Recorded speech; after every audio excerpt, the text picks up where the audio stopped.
Hi, I'm John Tangri, and today we're going to be talking about options that underwater homeowners have when they're behind on their payments or in the middle of a foreclosure process. In the previous video, we've talked about all 10 options that these homeowners have and described them in a little bit of detail. This particular video, we're going to talk about option number 6, which is deed in lieu of foreclosure. A good option for some people. Here's how it works. In deed in lieu of, what you do is you deed your property over to the bank, and they take it, and usually they'll go ahead and forgive the debt that you have between the mortgage that you owe them and the current value of that particular property. Now, there are a couple of things you should know about deed in lieu of. Number one is that if you are behind on your HOA, if you're behind on your real estate taxes, if you have a lien of your property, there are some issues that are going to come up because the bank will want what's called clear title. In other words, you're going to remove everything. So you're going to pay out of pocket your real estate taxes, your HOAs, any liens that you have, that all of that will be out of pocket. And the second thing you have to worry about is if you have a second mortgage. Typically, if you have a first mortgage and the bank will accept deed in lieu of, that's okay because you're only going to pay a certain amount of money out of your pocket.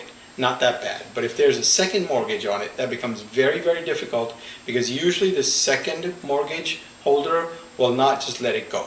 And typically what I've seen a deed in lieu of not work out is when there's a second mortgage holder and they don't want to agree to any type of discount on the mortgage that they're holding. And number 3 you have to consider is if you do the deed in lieu of versus a short sale, you are giving away the opportunity that a lot of banks are offering between $3,000 to up to $30,000 cash if you do a short sale with your property.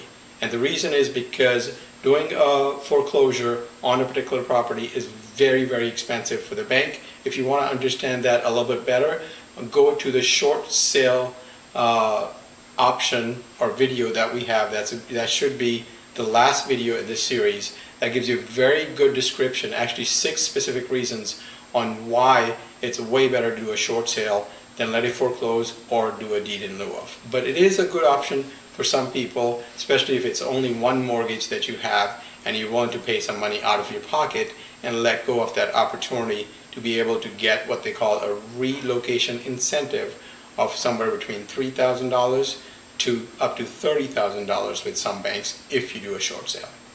If you have any questions or you've decided at this particular point that this option is not going to work for you either and your foreclosure sale date is either 3 weeks or more away, or you're in the middle of a foreclosure process and you just want to go ahead and move out of the house and get rid of the house, give us a call. We'll start the short sale process very, very quickly because we have a buyer's list, and we can also stop your foreclosure sale, and that'll give you an opportunity to stay in your home a few more months and also protect you from a very devastating and difficult financial future if you just let it go and let it foreclose.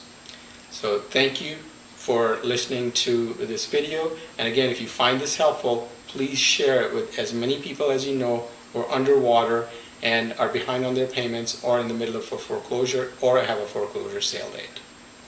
Thank you again.